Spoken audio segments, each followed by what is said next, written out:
Hello, YouTube family.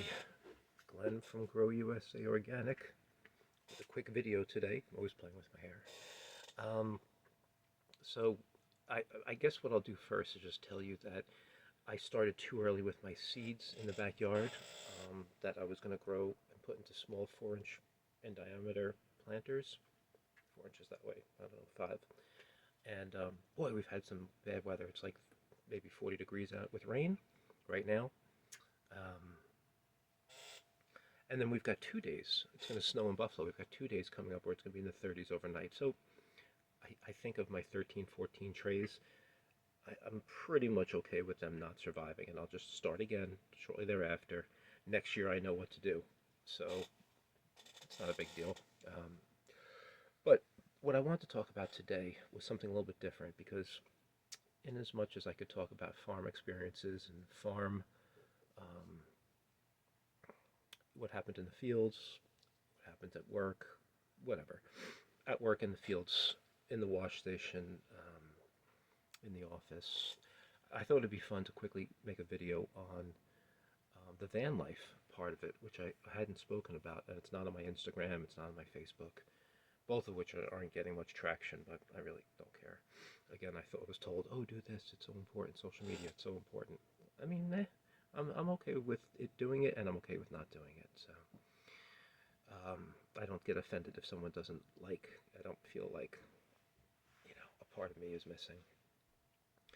But just before COVID hit, which would have been March, early March of 2020, um, I was looking for a new vehicle. I happened upon a lot of LOT, a lot of cars, um, from a uh, dealer, a car dealer that had multiple locations. That was um, probably one of the better customers, clients at a law firm I was working at. He just had a big retainer. Anything that he would be first in line for anything that came to pass that he needed. And of course, he got a lot of you know lawsuits. Not a lot, but people always want to grab for something. It seems like. But in any event, I didn't go there name dropping um, until it came to the final sale portion, right? I didn't. I did mention it. Okay, so that's not true. I did mention it, and it did help a little bit, but I hate doing that. But the vehicle was expensive. It was a 2016 Nissan NV 3500. 3500 has the 1.5 ton towing capacity. It was a cargo van. So what I did was I took out the seats, except for the front two, and I put a, like 1967 Vietnam cot in there, and I started to watch some videos because I knew I'd be leaving. Again, COVID had not hit, but I knew I'd be leaving New York for a while to kind of find a job on a farm, which is really what I wanted, and to just see live that lifestyle. I had everyone, of course, telling me, "Bad idea. You're crazy. You'll be dusty. You'll be tired. You want to go home and sit in front of a TV and lay on a bed." Well, I don't have a TV, and a bed is nice, but you can make a cot pretty comfortable. It depends on what you consider what you need, what you consider comfort. But most important to me was not the comfort, was the freedom. That's what I was after. Still am. So basically, yeah, I applied online. I was very quickly got a response, and it was for a farm in the mid coast of Maine. They call it the mid coast, pretty much between Augusta, which is the capital, and Portland, right? So sure enough, I took it. I shoot up there, and this was not to be hired. This was to be interviewed. Now, the people they would hire would always be local, white people from the area. They wouldn't hire. I mean, I don't hope this doesn't go the wrong way, but it, the owner who I became friendly with, even though he was a little weird, um, he he would kind of equate it to like Willy Wonka's chocolate factory, that he would always only hire Oompa Loompas. Now, I was the oldest person to work in the field, and I was older than the owner and his wife. They were nice people.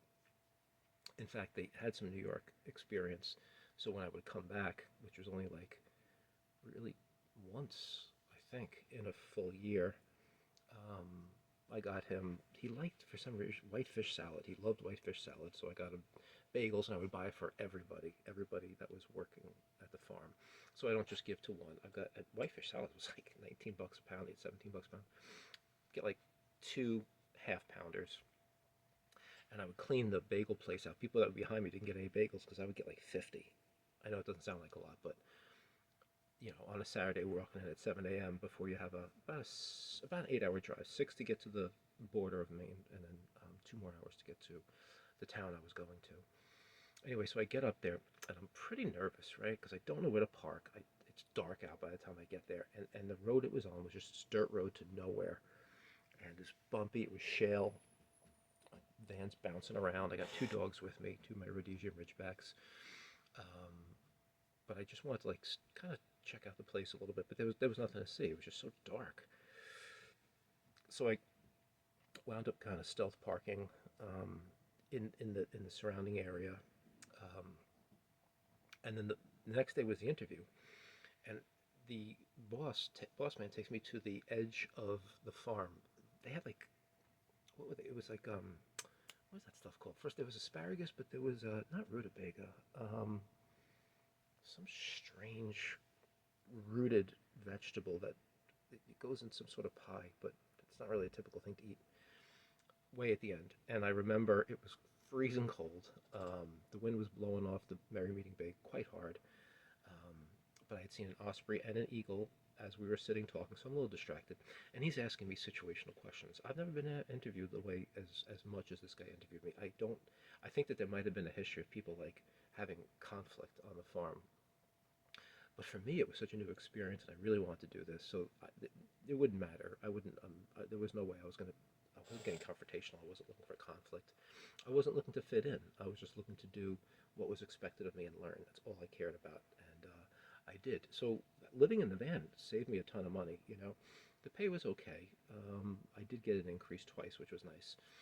Um, and I didn't have to do the fields all the time. They put me in the wash station so I could do all the cleaning and inspecting and getting stuff ready for market or for restaurants or whatever the case was. I had the manager there was great. He was such a nice guy. We got along so well. But I wanted to just touch on the van situation. I don't want to get off track because the first day, I mean, it was something else. Uh, a lot of people quit, right? I don't know what the percentages are, but so many people quit. I had friends that I had spoken to, not really friends from where I live now in New York, but people who I just know outside of here that all went to do farm work at some point in their life, and they're like, "No, we quit. It was too hard." I'm like, "Oh my God, what have I got myself into?" It wasn't that hard. The first few weeks will be. Your body's not ready for it, but your body will adapt. Even at, I guess I was 52, 51, something like that. But anyway, so well, I didn't know any better, so I don't want to say foolishly, but I didn't know where to park at some point. You don't want to start getting the police looking at your vehicle. I had just found a dead body 2 weeks before. Um, that's another story. You can look that up, I suppose, but I'm not going to really talk about it. I had like red rum, big sticker in red on the side of the van because I really love the movie, and I'm like, oh, here's this New York license plate guy in a small town in Maine who just found a dead body, who's got murder stickers on his van, two big dogs. I mean, I don't think that was a good look to park the vehicle in some sort of like little, community where everyone knows everyone. So I was like, well, let's go to this campsite. Well, the, the it was a family campsite. The main man, he was older and he was retired. His son was a jerk. The daughter was really sweet, but the son, he just had one of those, I'm fat, I'm stupid, um, I don't think, unless they had a lot of land or something like that, wealthy, but just a real, like, mountain, uh, just born on third and thought he hit a triple. Beautiful property. I won't mention the name of the campsite. If you want, you could message me, I'll tell you. And I was paying like $750 a month. I wanted no power. I needed no water. I wasn't using anything other than I got for a week the best spot, what would be considered the premium spot, which was really on the water. I've got pictures of that. Dogs loved it. Um, they had a nice store there, so you didn't have to leave. They had beer, which of course I had some beer. They would have lobsters very frequently. That was very nice. They actually even gave you a little hammer and like a little thing that you could crack it on. You like a little small stump. Kind of, it was treated wood, and you could kind of break the claws in there. You had a crunch thing, but they used a hammer, little wooden hammer. So I stayed there like a month, but it was a pretty decent drive to get to the farm. And plus, when you work on farms, you're on roads, which get smaller. You're on a highway, which becomes a junction, which becomes a, not all, but at least in the farms I worked at. And then it becomes this little dusty road, just, it's, a shale kind of country road. So after being there a month and paying that money, I'm like, well, this is no good. And I did do the Walmart thing, right? But that's like really got a bad. I feel bad for the Walmart people. I think because I know people shit the place up pretty badly. But I was never like that. I'd wake up in the morning. You had to be at work at 7, and then it became 6 when the summer kicked in, so you didn't have to be in the, like too much in the hot weather. But Walmart was open at 5. I'm pretty sure. So I'd go in, I'd get myself some yogurt, some water. I'd get the dogs some food, which would typically be like canned fish, um, chicken if they had it. Usually they have it, but usually I'd save the chicken for their dinner. And then I'd get to the farm, have a cup of coffee. There'd be a place that sold coffee. It was what was their name? Cumberland Farms. Really good coffee. Big ones like this for like $1. So good coffee. I always looked forward to that. Got to the farm, and of course, I'll tell you about the farm day, my first day, and how the days would ramp up at the farms, what we would do, the teams that would break off, what the teams were, and just kind of how it all went. But returning to Walmart in this case, now I stayed there for like 6 months, and people I've seen before I got the van, and maybe during it, and maybe after. I didn't watch van videos after I did the van life thing, but they were always like, "Oh, hell in a van! I couldn't wait to get away from the van. The van was so bad. I couldn't live." Some people did like it. Bob Wells, of course, the Godfather. But I loved it. Yeah. I mean, you have to. I joined a gym so I could shower and clean up and work out. Um, my food I could eat out every night. There was a place called Winners right across the railroad tracks, which is right across from the Walmart parking lot. I could tie up the dogs. The food was great. They always had, I think it was called haddock, which was the fish that's popular up there. It was cheap. It was delicious. Now that's not exactly what I should have been eating, right? Fried food at the end of a, you know, but I was eating vegetables all day in the field, so I didn't need lunch. I didn't have to pack lunch. Um, I could. We'd all have to eat together. That's another part of what we had to do, which the owner was pretty insistent on that, and I was kind of the outsider, so I just bounced around. But there was always people. There was usually some guy who would come, or gal that I would get along with really well. And then a lot of people would quit. They'd be there for a week or 2 or 3, and then they'd be gone. Maybe not even 3 weeks, maybe just a couple of days. But I never quit. I never missed a day. I was never late, and I always stayed as long as they needed me. I worked Saturdays when needed. I did everything that was asked of me without question. Yes, thank you, please, more, whatever you need. As I would be talking to the boss or to the wash station manager. His name was Tim. Anyway, so really today's video, I just want to touch on that. You know, of course, tough times are coming. The markets are tanking. Today is April 4th, 5th, Saturday. It's about 2 o'clock. I came in because it was raining. I was just planting outside, trying to put some lilies and tulips for the front of the property. But, and yeah, I think I'm losing 2,000 seeds out there, so we'll have to start that up again. So my business plan is put off at least a month. Well, not at least, but probably.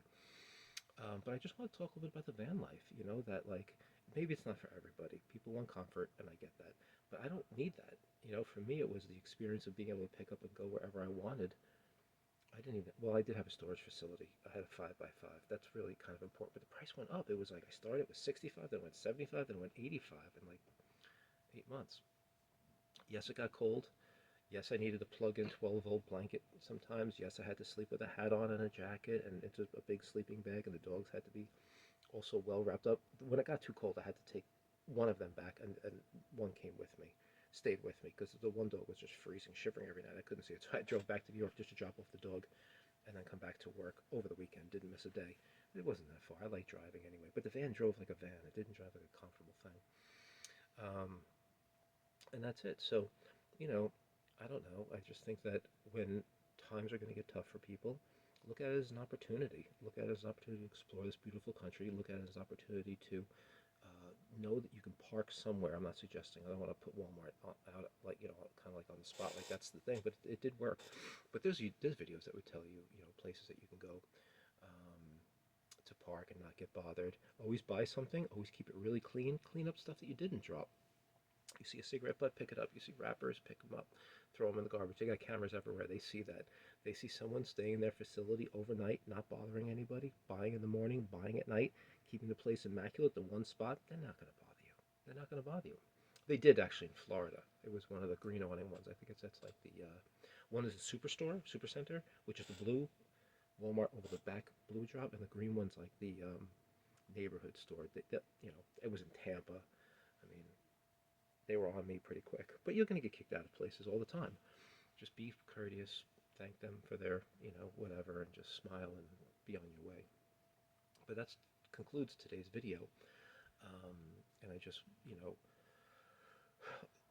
the hardest days are the first days. I was so nervous being in the van. Not nervous, not like that kind of nervous, but I stayed close to the house and I just spent like overnight and I would just be like, oh, what if someone knocks? What if someone... Don't worry about any of that stuff. Just, you're not being watched. Cover the windows so no one can see in. Be quiet. Don't need the dogs barking. Don't play music loud. Don't have a discotheque of lights going on there, and you should be fine.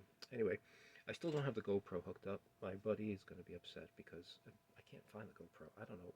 I won't show you the basement, but it's a little messy. It's organized chaos, but so with that said, I wish you all a great day, and we will talk on the next video. Thanks. Bye.